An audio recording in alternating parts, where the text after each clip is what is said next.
Hey, everybody. Welcome back to another episode of Beyond the Bubbles, the podcast about comics, anime, pop culture, and all that entails. Once again, I am Terry Williams, and today I have a very special guest, someone that I'm kind of fanboying about.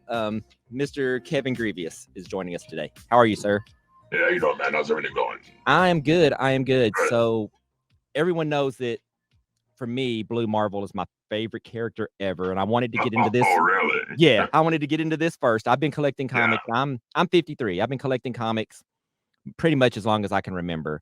And Blue Marvel is, I've always been a Marvel guy, but Blue Marvel is the one that actually I've gravitated to. It's like my end all be all. All my friends know that's the guy.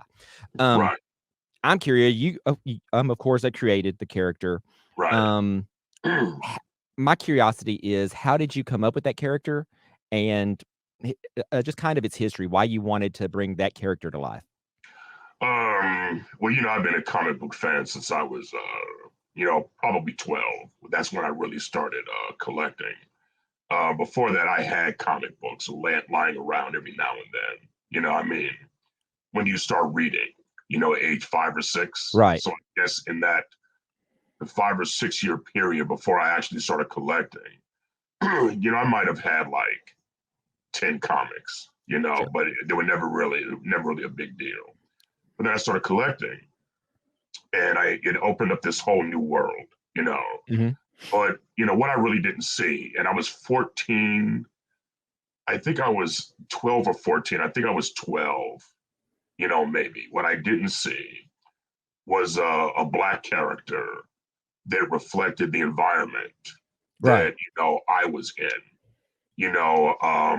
Most of the black characters that were created. I don't think DC. I think DC had John Stewart Mm-hmm. at that time, but Marvel had the Black Panther, who was African actually, but he was from the jungle. You had Luke Cage and the Falcon. The Falcon was a pimp. Luke Cage was a gangbanger and a drug dealer, or at least a thief. Right. And they spoke in this, dialect, urban dialect, black dialect, ebonics or whatever. And so my thing was, I like to create a black character that I could, like I said, it just reflected the environment that I was used to. Educated, played football. I was interested in science back then, and so he was a scientist too. And I wanted a character who could stand against the likes of Thor, Superman, Hulk, characters like that. And so, I created the Blue Marvel back then. Of course, I named him something else, but that's where I was going. So when I started working for Marvel Comics years later, I said, you know what? Maybe I can introduce him into the pages of the New Warriors, which I was writing at the time. And I said, but, Marvel didn't go for it then, or the editor I was talking to didn't really go for it. So I later pitched the idea to Tom Brevoort with the help of Paul Jenkins. And Tom liked the idea right away, and the rest is history. Awesome. That was kind of with me. It's what I liked about the character the most, is that it reflected who kind of I wanted to see, or what I mean, kind of my surroundings as well. A black man in America has these powers, but he's also super intelligent, which you didn't see a lot. I mean, It was always kind of dummied down. So I really, really enjoyed that. It's why I gravitated toward that character so much.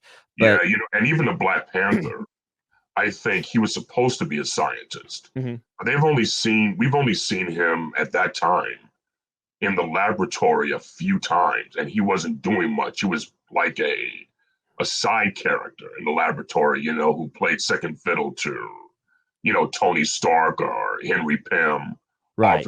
Opinion, but that's it. I think in Avengers, what was it, 87? I think in college they showed him with a lab coat, but he didn't do anything special, Right. So, the fact that he was a scientist was kind of, propped up with no real evidence. They would just say it, but they never showed it. Right. So, and that again is the reason that I'd gravitate toward that character. But for you, you're multifaceted, multi-talented. You're writer, director, um, actor. You Yes. you do all these things. You even have your own uh comic line, Darkstorm. Yes. Yes. Uh, Yes. Yes. Yes. So Yes. out of all of the things that you do, I know a lot of my viewers will know you as Raze from Underworld, which I think is Right. probably your most popular role or Yes. more Most definitely. well-known role, put it Yes. that Most way. definitely. Most Yeah. definitely. So, out of the things that you do, what is your is there something thing you like best? Is directing what you like best? Is writing what you like best? Is Well, of course, it's writing. Okay. Now comic books, I think they hold a special place in my heart just by virtue of the fact that I started doing it when I was young. You Mhm. know, I think I wrote my first story when I was in fifth grade. I guess I was 10. Wow. And I just, started gravitating towards writing, and comic books was the first um, crucible in which I, or discipline that I was able to write in, not professionally, but even, as a desire. Mhm. And but you know, I really didn't think of it as something I would do for a living until I got in. I was, I think, a senior in college, Mhm. and I was inspired, believe it or not, by Spike Lee. Really? Yeah. Spike Lee came out with "She's Gotta Have It" in Mhm. '86, I think it was, and I didn't even know brothers could direct movies. Not that there weren't, blacks who directed movies, Right. things like that, but it wasn't an academic discipline that you saw anyone going to during that time period. Remember, I started school in '81. Right. And so I knew no film majors at all, none, Wow. but, once '86 came along and Spike Lee came along, it's like that became another discipline that a lot of people could see themselves getting into. Mhm. And, it was a viable career path. And so that put everything I was doing together. I love, comic books, speculative fiction, science fiction. I was a science major, got my degree in microbiology. I was thinking about going to grad school in genetic engineering. Like I said, I just put everything together. Mhm. And I was like, okay, this is my chosen career path. Now I just have to figure out how to get there. You know, Right. so it's been, somewhat of a arduous ordeal, but I think it's been absolutely worth it. Yeah, absolutely. Your works, from your comics to the movies, all, we can looking at it, I can actually tell your, science influence because you kinda with, Underworld even, you changed the dynamic of what we've known as the way vampires came about and werewolves that came Yeah, about to like a genetic man instead of a genetic mutation, it was based more in science. exactly, And exactly, so that exactly. yeah, so that's really I think that's really amazing that you can tie in your degree because, a lot of us have degrees that we don't use for anything. It's like, "Oh, I have a degree, Yeah, but I never use it." And you actually aren't y your degree ties in into your writing a lot. The sciences tie into your yeah, writing a lot. Yeah. yes, yes, yes, yes, yes. I mean, like I said, I was only in, my chosen field of endeavor academically for like 2 years, Mhm. and then a semester in grad school, and I just said, you know what, the film bug took over, Mhm. and like I said, now it's just a matter of me figuring out how do I get in, what can I do to get in, because I Right. didn't know anyone, and I was in DC at the time, and no one was doing film in DC, Mhm. so it was just a matter of figuring it out. So how did that door open for you? How did you kick in the door, so to speak, Uh, or you, crack you the know door what? open? Yeah, yeah, yeah, yeah, yeah. And I wrote a script when I first got to um, California, and it was called Cancel Christmas, and it was a children's action adventure. And I can't remember how I met this literary agent. I guess through a friend of mine, and she read it, liked it, and got it to a producer who read it, liked it. I didn't buy it. but they sent it out to gauge, whether or not it could be something. And it got mixed reviews, but that acclimated me to how the industry worked. And so it was almost 10 years before I got my first sale with Underworld, Mm-hmm. and so it was trial and error, trying to, hone my craft, figure out, what works, what doesn't, what my voice is.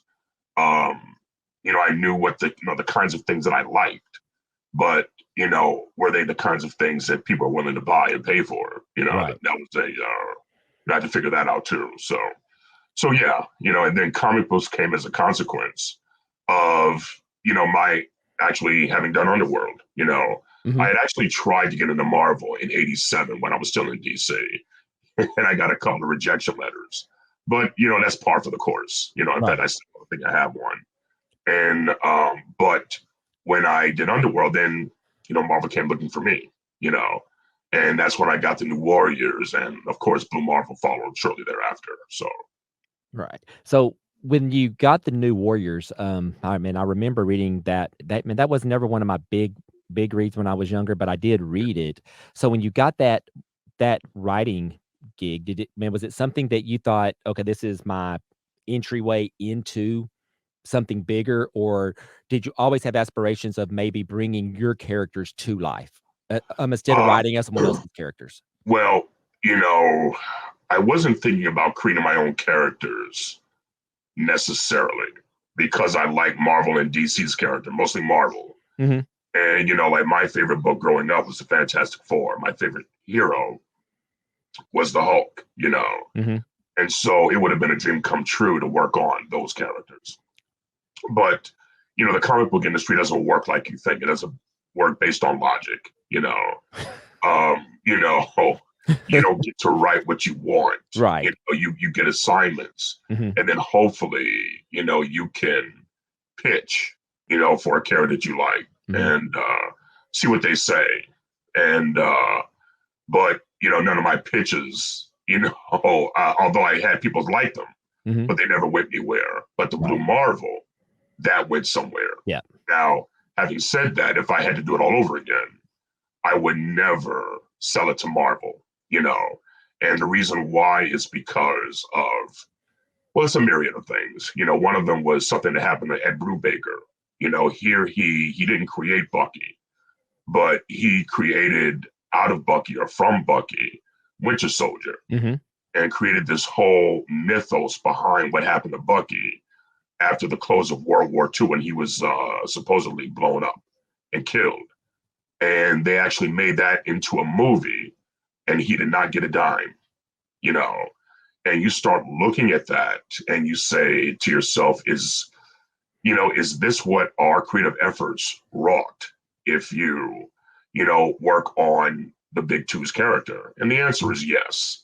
It's they're their characters. And so why give them, the right to do your characters if they're not going to respect you enough to bring you along for the ride and, allow you to eat off of it as well. You know what I'm saying? Oh, exactly. That's one of the things I've Yeah. never understood with the characters that are out there, and Blue Marvel, Winter Soldier, all of that have become, one of those things that, yeah, you created it, it was your baby, and it seems like somewhere where along the way they would say, you know what, hey, I'm going to give you 5% or whatever for the Yeah, something to show, exactly. hey, thanks for creating this, and because we're making all this money off of it, here you Exactly. go. And look, I'm not saying they need to make all the money. I Sure. think if, you look at Marv Wolfman having created Blade, Mm-hmm. and he has the paperwork that says he actually owns Blade, but they kept him tied up in court. Yep. And, I mean, if they had paid him $1 million, I mean, Blade made untold millions. They just paid him $1 million. You know what? He would have been Marvel's biggest advocate and wouldn't have said a word after that. Yep. But they don't like to do that. And that's a problem. And so that's why I would encourage young creators, you know what? Write the characters that Marvel and DC have that are already pre-existent. but don't create any new characters for them. Not at all. Not at Right. all. Yeah, Yeah. absolutely. Yeah, Because yeah, that yeah. Keep that stuff to yourself and put it out independently, and you'll do right. much. Yeah, which that's kind of what we saw back in the 90s when the exodus from Marvel and Image opened up with Jim Lee and McFarlane and Yeah. all those guys leaving because they wanted control of their characters. They wanted to own what they created, which is kind of what you've done now with with Darkstorm Comics. You've Yes. created Yes. those characters you actually own, you do Yes. everything with, which actually I picked up I have with me from meeting you in Conroe, I picked up Darkstorm, Yes. Yes. which is one of Yes. yours, which is actually a really, really man, a really good read. Good. So going from something big like Marvel to your own company, what how do you what are the challenges of getting your book out there, of getting your characters known as opposed to, when it's with Marvel, it's kind of just it just happens. Well, not to Right. say that it just happens, but people know Marvel Comics. They don't know Darkstorm Comics. Right. Right. Um, Right. how do you market it? Where do you market? Where can we find it for people who don't Well, run into it a show well, and stuff like I sell them at shows. I sell them online. Mhm, Um, but the challenge is obviously everything comes out of pocket.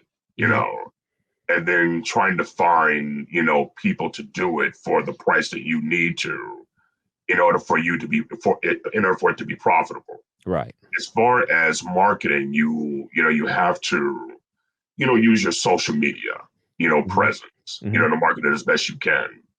Diamond isn't necessarily going to do that since it's a known character, and since I'm an unknown entity in my company, even though I've done Underworld and in the movie industry, things of that nature. um, it's not big enough to leave a significant footprint in the comic book industry. right, So Diamond can help somewhat, but you have to do your own legwork. And it's a challenge, but I think it's one of those good challenges.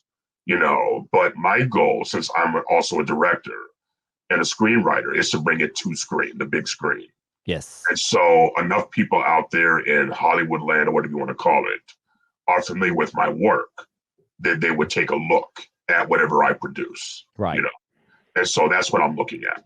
And so when you consider that, it does not it's not an untenable ordeal or situation mhm, when you look at it that way. And so the way I look at it, Lord willing, it's just a matter of time, but it will come. Like with I Frankenstein, that was a comic book first, mhm, and turned it into a movie. King of Killers, the movie that I directed, that was a comic book. See what happens. mhm, I sold a cartoon series to Nickelodeon based on one of my comic books, so that can happen. So the thing is, it's not impossible. You know, uh, you just have to keep at it and right, understanding that you might not get that home run. You might get a bunt. mhm. You might strike out. But even if you strike out and it goes nowhere, if you create the IP, it will always live to fight another day. And that's the way you have to look at it. Absolutely, I like that mentality. Yes. So going into the, writing, directing aspect of it, is there anything you're working on now that's coming out pretty soon that we should be looking out for? I'm working on a whole bunch of stuff, but not much I can say. Right. The second issue of Darkstorm will be coming out later out this year. It's about to go to print. The book I kickstarted, Gentara, Rise of the Jinn, Mhm. that I did with Zenoscope, it's about to go to print as well in the next week actually. So I have that coming out. I'm working on a lot of stuff, film wise, television wise, comic book wise, that I really can't speak of, Okay. right now. But by the close of the year, more announcements will be made. Right, fantastic. Yes. So, one other thing I wanted to ask just before, we let you go, I know you're a busy man and everything, but, I've been in this industry, not like you, but in the comic median for a while. Love the Yeah. median, selling, buying, collecting, reading, all that kind of thing. And I was actually shocked because I read Blue Marvel. I love the character. Then Yeah. then I found out that the character was created by a man of color, which was Right. shocking to me. Right. But now I'm seeing, going on these shows, going to conventions, I see more and more and more independent creators that are of color. I'm seeing more of Yeah. a reflection of the community, of the world at large. What Yes. would be some of your advice to those out there that are still trying to get their books out there, get their stories out there? I know it's got to be difficult, but you've done it. You've shown that, Yeah. hey, it can Yes. be done. So, what would be some of your advice just for those that are just starting out? Well, I would say, Kickstarter for sure, crowdfunded. Mhm, If you lack the, on hand funds to just bankroll it yourself, find good people to work with you, um, and just go for it. I mean, the way to sell now, the way to market now is to have an online presence, and it mhm, might not always be easy to do, but I do think it's the way things should be done, right. and that's the way I look at it. Great. So, are you more behind the screen now, or are you still acting any? I write, here's the thing. I would like to act more. The problem is, I'm also older, Mhm, and I haven't established myself as a huge character actor, you know, but everything I create, I write myself apart. You see what I'm saying? yes. So, I have a film coming up that I'm directing called Shurika. There was a comic book I did back in 2008, I think, under the title Sister Samurai, and wrote myself a part in there. Underworld, created that, wrote myself a part in there. I Frankenstein, same thing. Mhm, The thing is, it's very difficult to be an actor because you have a lot of competition. And, each and every year, someone of your type, so to speak, enters the fray and they become the new flavor of the month, or there's more competition. But there is less competition for roles that you create yourself. You know what I'm saying? right. And that's what I do. So I would say to any aspiring actor, create your own IP and be smart about it. Like, not everyone can do what, let's say, Sylvester Stallone did, Mhm, which is write Rocky and then write himself as a star and someone lets him play it. For me, it's not about that. Like with Underworld, I made sure when I wrote the part of Raze that I was number 5 through 10 on the call sheet. You know what I'm saying? right, yeah. That way they won't mess with it. If you say, well, I want to play this part, well, which part is that? All these producers are thinking you want to play the lead, but it's like, no, give me this role right here. Like, they're like, you want to play that role? I'm like, yeah. They're like, fine, go ahead. Good. And that's what I do. And so all my work, all my screenplays, I make sure I am, 5, 6 through 10, on the Mhm, call sheet, and they leave those roles alone because the film does not depend on you. So right. that's what I look at it. Yes. That that's kind of funny, but, I get what you're saying, but for me, in, like, Underworld, Raze was number 2 to me. His character was just that, man, that gripping. Man, I Yeah, love yeah, that yeah, character. yeah, yeah. But that was I one mean, of those. I was the first Lycan they saw. Yeah, Right. Yeah. but not the main Lycan. In fact, one of the things that I did, like when we brought in another writer, um, he actually expanded Raze's role, and I'm like, nope, because I'll never be able to play it. Mhm, And so, I'm not a big enough name. So the thing is to make sure it stays in this, area mhm, that, you have like, the way I look at it, you want at least 10 speeches, run of show. And that's a decent role that everyone looks at. It's like, okay, yeah, you were in that movie. Yeah, you did well. We like what you did. Blah, blah, blah. You bounce. You already created it. mhm, You'll produce it. what more do you need? You know, and that's the kind of career I kind of want as an actor. I don't have to headline a movie. Now, there are some projects I have that I would like to headline and play the lead, but you know, we'll see if they get done. Right. Dude, I absolutely appreciate you taking time out of your busy day. I know you're a busy man with all the stuff that you're doing. I also want to mention to everybody that if you do find Mr. Grevioux at a convention near you, you need to go out and see him. He is extremely accommodating, extremely nice. When I first met him, of course, kind of fanboying out, super nice guy. Certainly appreciate you taking your time and answering a bunch of silly questions from guys like us. And I'm sure what I know from seeing other interviews with you that you get asked about your voice all the time and that kind of thing. I didn't want to mention that because we all know that's your voice. There's no need. But absolutely, where can everybody find your work? I know that Darkstorm is out there and you are out there on social medias. Where can they find you? You know, I'm on Twitter, Instagram, let me see, Facebook. You know, I have my own website, you know, Darkstorm Comics and Media. You know, you can go there and hey, that's where you can find me. Great. They can order books from there as well, correct? They can order Darkstorm. Yeah. I think the site is having some problems with ordering, but you know, you can always reach me to tell me what you want, and you know, I'll accommodate.